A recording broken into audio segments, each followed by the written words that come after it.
This is the RDU on Stage podcast. I'm Lauren Van Hemert, your host, and on this episode, I'm chatting with Carrie Knowles.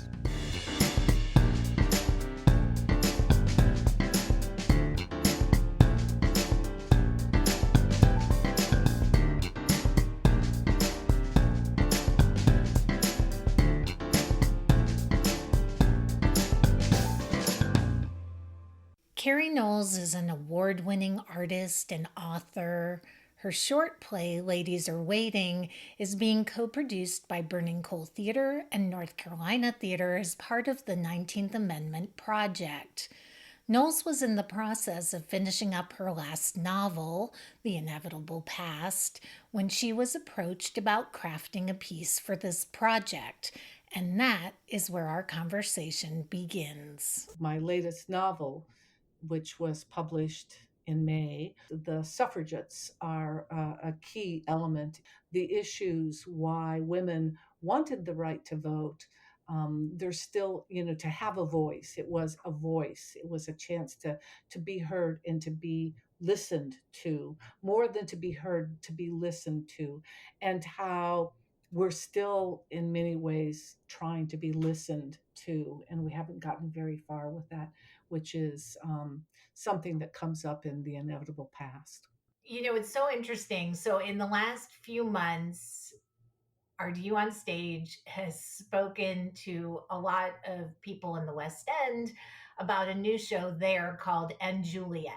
In that show, Shakespeare's wife basically rewrites Romeo and Juliet so Juliet doesn't die. It sounds like Ladies Are Waiting could be a little bit of a rewriting of the Camelot legend. In a way, it is. I have to say that I have always loved the Once and Future King. It's funny because I don't write fantasy stuff for anything like that, but I have always been charmed and delighted by that story and also by T.H. White's interpretation of that story. It's just a touchstone for me for whatever reason. So, one of the interesting things that sort of triggered this whole idea for me was the fact that there's a broad range of mythology. There's several important points. One of them is that Arthur, he couldn't be a king, really a king, until he married Guinevere. That's one thing. And the second thing is that it turns out in the mythology that the round table was a wedding gift from Guinevere's father to Arthur. And as a wedding gift, what does you think half of it is hers? I also wanted it to be like a marriage, like a marriage discussion, a power brokerage, which is what played out for many families during the suffragettes of, why would you need the vote? I'll take care of everything for you. I want the vote because I want to have a voice. I like the idea of that discussion taking over the round table. Also, Guinevere was the queen of the May, and she was also queen of the fairies, but that sort of gets played down a bit. But she was the queen of the May, and at one point in the play, Arthur says, just why don't you just go do that? That's important enough for you. Just go do that. So anyway, the whole ball of wax of that back and forth, that repartee. And Guinevere is always presented in the mythology as a very intelligent, um, demanding kind of woman. And she also has a mind of her own. And she falls in love with Lancelot. And then, of course, there's Merlin. I could go on and on. So, anyway, I had a great deal of fun. And how do you take all of that and turn it into 10 minutes? That was, of course, the fun of it for me. When I think of King Arthur and I think of this whole Camelot legend in contemporary culture, my mind goes to the Kennedys and that whole regime. Do you think part of our fascination with this legend has something to do with the way we whitewash our history? I think that those themes in the Kennedy administration were really about hope and a chance for justice, which is what the round table represented. It was like an evening, a leveling of the playing field, that everyone had the same voice, and that is such a dream, isn't it, that we would all have the same voice. There are so many moments in literature, a lot of flashback literature, a lot of traveling, time traveling literature has to do with going back and stopping that assassination. And of course, you can't stop it, but we are always trying to go back to that. And what if? And I think that what if, in a weird kind of way, gives us a moment to pause and say, okay, what if maybe that would have been more hopeful? And what does hope look like today? I mean, we really do want hope. We want to believe that there could be a round table, that we could have a level playing field. And I think that that's why the legend continues and lives, and why it was such a powerful message for the Kennedy administration. Well, and that's a message, I think, to your point, when we look at the Black Lives Matter movement, not just the women's movement, but the Black Lives Matter movement, this uprising that we're seeing now, there's a lot of hope steeped in it. And what if we could build a round table big enough for us all to sit at? Wouldn't that be nice? Yeah, and I went to Wayne State University in the '60s and lived through the riots in '68 in Detroit, and we really felt like, okay, it's going to get better. The table's going to open up. There's going to be this big round table, and of course, there wasn't that big round table. We've never been able to build it either big enough or strong enough to hold all the people who need to sit at it, and we need to build that table. Do you feel like, we're living in this weird parallel universe, it feels like right now, of COVID and this uprising of the Black Lives Matter movement, and simultaneously we've in the last few years we've seen this uprising in the women's movement. Do you feel like we're at a moment historically that things are going to change? Boy, I would love to think that. I think that as I have grown up, and I managed to grow up a little bit, although my my grandchild in Oberlin, Lily, she is always trying to point out to me that I am an adult and that I have too many toys, and adults do not have toys. And I say, well, Grandma has a lot of toys. But I think that that that table requires people to let go. And power is a seductive and dangerous thing, and being able to have a level playing field means that some people are going to have to put down their sword, and they're going to have to come to that table ready to be equal.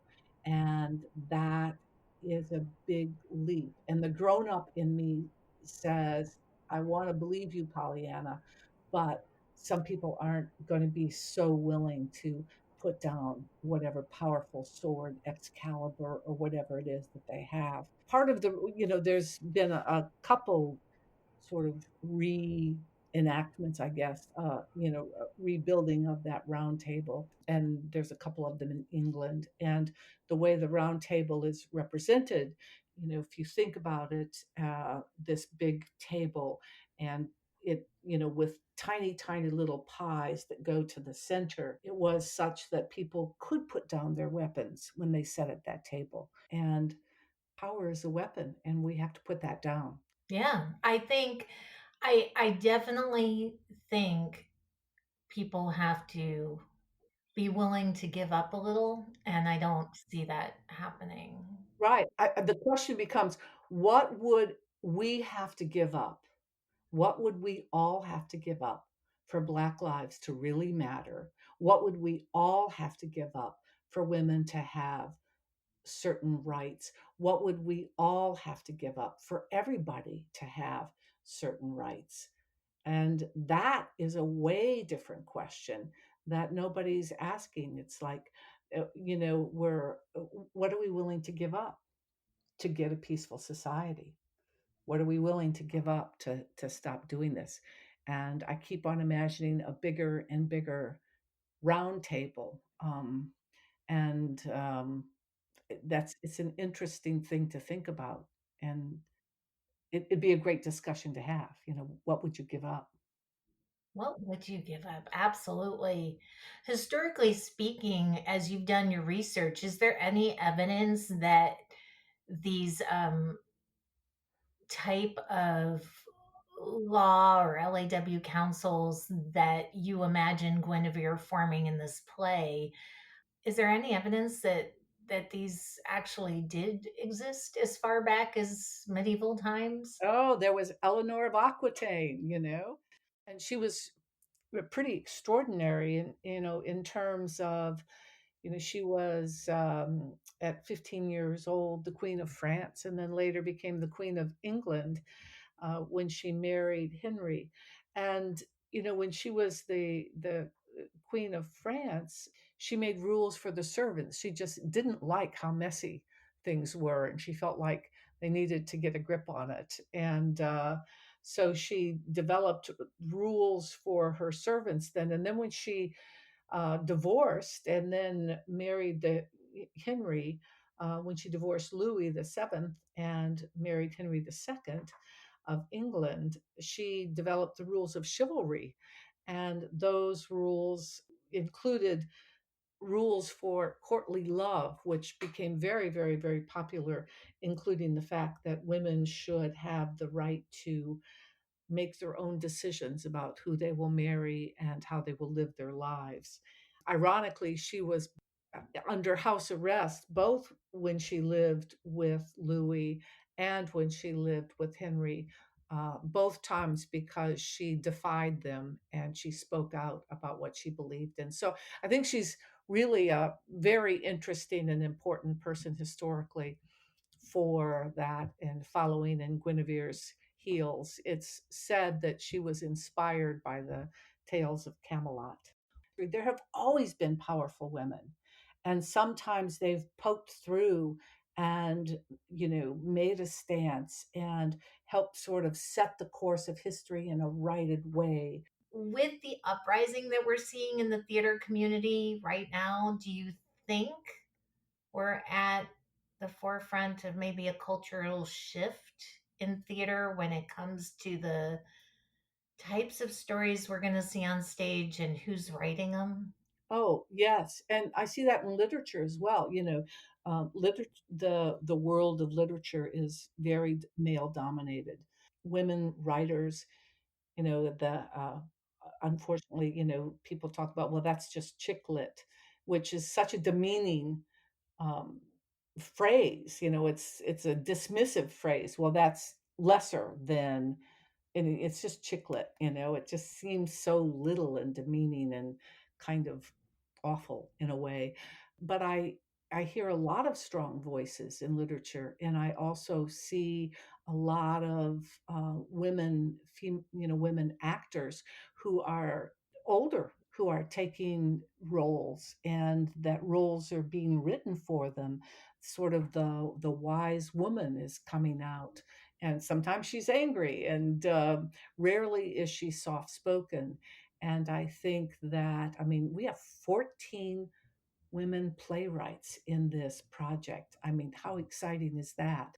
But where have you ever heard of that happening before, where there was a gathering like this of so many women writers, women playwrights? Maybe in a funny way, maybe these little 10-minute plays are going to be a pivotal point in our area for more women voices to be put on that stage. Well, the art of writing a 10-minute play, that is an art in of itself. That is an art form. But writing a 10-minute play and presenting it virtually, that's a whole other type of art. So, when you are writing for the virtual stage, does it change how you write theater? How does it change how you write a play? Well, none of us did know that it was going to be presented at virtually. So we all wrote plays for the stage. And then it got very quickly turned over to directors like Eric Woodall and said, here's a play that's written for the stage. I mean, none of us wrote it for a virtual situation. None of us wrote it as a video. It was all written as a stage play. So we had to quick jump back.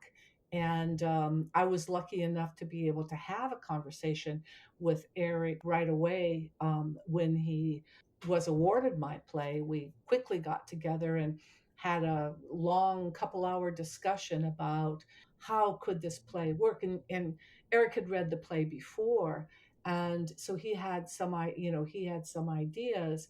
But we talked for about 2 hours about how he said, how did I imagine it could be done as a video? And I said, how do you imagine it could be done as a video? And we tried to imagine, to sort of keep the stage presence of the play together, but know that there were going to be some odd changes that were going to have to happen for it to be a video. So ironically, none of us wrote them as video plays at all. It's a different way of imagining theater, but I love that creativity can't be quarantined.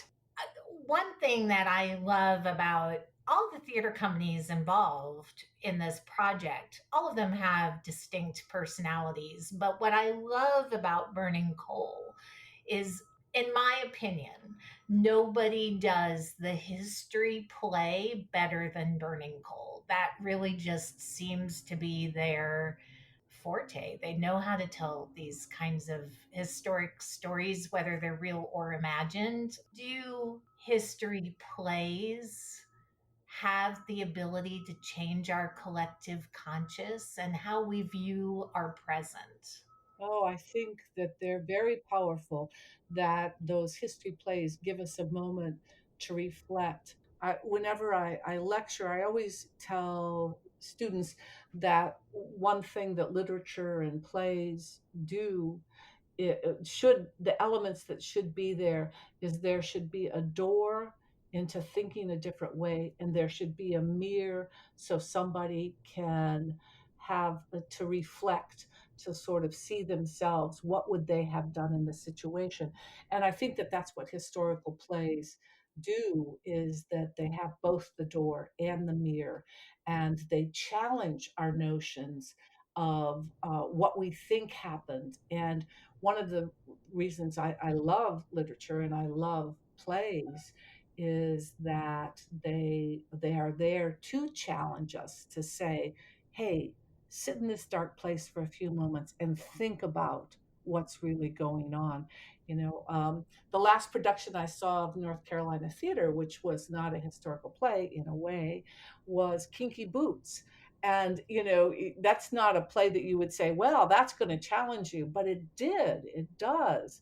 It makes you think about how, what are your prejudices, where are you on this spectrum of acceptance. And that the plays that Jerry does, that are historical, he really pushes and really makes you think about what happened, what really happened, and why did it happen, and how did it change the world, and how does watching this play change you. For me, because we're less than 100 days from the election, there really seems to be an immediacy to the 19th Amendment project and urgency to this work. I know traditionally writing is such a long creative process for most of us, but do you feel an immediacy or an urgency when you write? Boy, that's a really good question.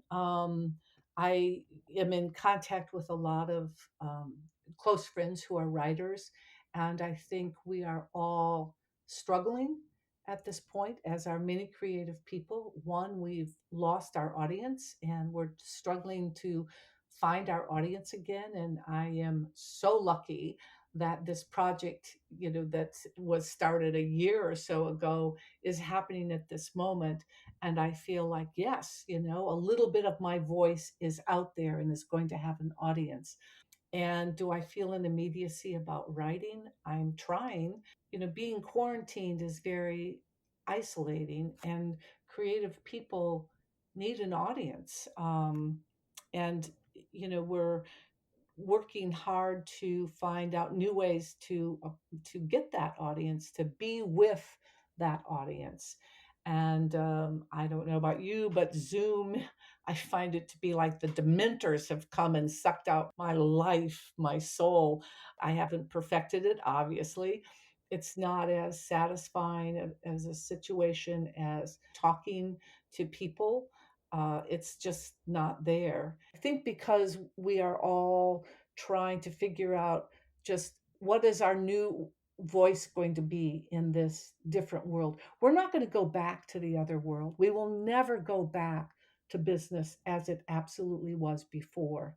And so I find myself spending quite a bit of time trying to figure out what will be my place. What can I add to that new thing that's going to happen? What what will that be? In the meantime, I'm editing my next book. So, it's been a jumble of work, and I hope some reflection, trying to figure out what will be my role, what will be all of our roles in this, to make a more interesting, more creative, more inclusive kind of artistic endeavor in the future. I think we're all trying to figure that out. And it's reimagining how we it's reimagining everything.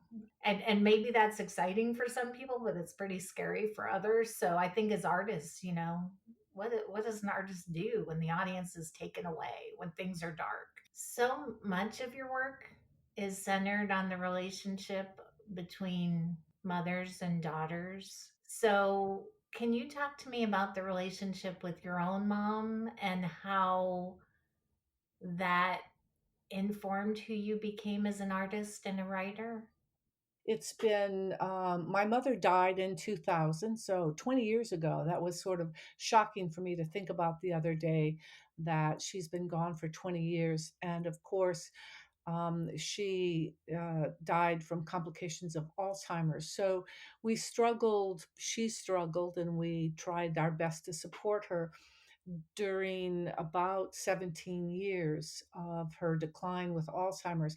And it became very difficult to really reach back and to think about, when she didn't have that disease, what was she like? And my brothers and my sister and I often refer to her as, she was boss. She was the one who ran everything and could have run General Motors and the world, and been the first woman vice president, if you want to know. But she was amazing. And my father was blind, and he was field representative for Leader Dogs for the Blind, and he traveled all over the country. He would be gone for 2 weeks, 4 weeks, 6 weeks, and then he would come back for a brief period. And in the meantime, she ran everything. I mean, she took care of everything. She was, in many ways, a single parent with a husband who appeared, as she used to say, and who wanted room service when he would appear. But she was a fascinating and powerful woman who was quite brilliant. At the time she graduated from high school, she grew up in Missouri. And when she graduated from high school at that time, you could get a teaching certificate in that state if you could pass the state teacher's exam. And so she graduated from high school in June, took the exam, got some of the highest marks ever, and then began teaching the next fall. And she eventually left teaching, did some other things, but that's pretty amazing. And she was an amazing person. My father didn't want her to work, because he felt like he wanted to show to the world that he could provide for us. So and that was a big frustration for her, but instead of having a job, She created jobs. She started a social service agency out of our dining room called Project Fish. She worked with the fire department and the police department.